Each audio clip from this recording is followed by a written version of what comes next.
अहो ऐका ना, बिल्डिंग मधल्या बायकांची सहल जातीये. मी जाऊ? इतक्यात देवदर्शन पण नाही झालं माझं. हो का? अगं नाही, पण तू गेलीस तर मग घराची सगळी कामं खोळंबतील ग. अं, ऐका ना, उद्या माझ्या कॉलेजमधल्या मित्रमैत्रिणींचं गेट टुगेदर आहे. सकाळपासून 3 फोन येऊन गेलेत. प्लीज मी जाऊ? मित्र पण येत आहेत. पण काय गरज त्या कॉलेजच्या रियुनियनला वगैरे जायची? ते जाऊ देत ना, आता झालं ना, मैत्री वगैरे आता झाली ना. हा भाऊ.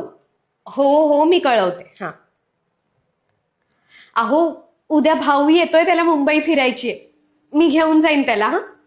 आणि तुम्ही ऑफिसमधून यायच्या आधी मी परत येईन. नाही नाही, ते ठीक आहे, पण तू काय लहान आहे का ग आता? हा. आणि मुंबई दर्शन मित्रमैत्रिणींसोबत कर म्हणावं त्याला. बहिणीसोबत कसला फिरतोय मुंबई?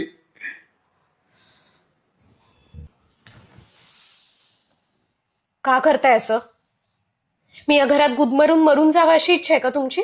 काही काय बडबडतेस ग? की विश्वास नाहीये माझ्यावर? म्हणजे मी पण ग्रॅज्युएट आहे, पण तुमच्या आई वडिलांना सांभाळता यावं म्हणून जॉब करत नाहीये.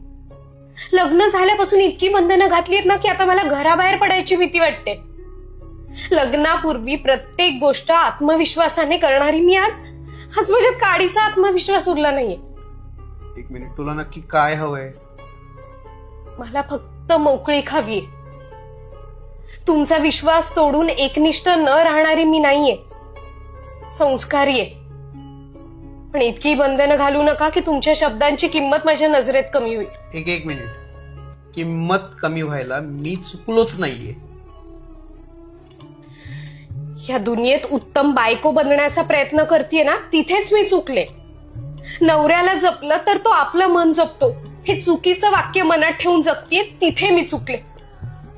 आजपर्यंत तुमच्या बंधनांना काळजी समजत आले, तिथे मी चुकले. पण आज नाही. हा भाऊ बोल. हो, तू ये उद्या, आपण जाऊया मुंबई दर्शनाला. आणि येताना ना आईच्या हातचे लाडू घेऊन ये. माहेर बघितल्याला पण बराच वेळ झालाय.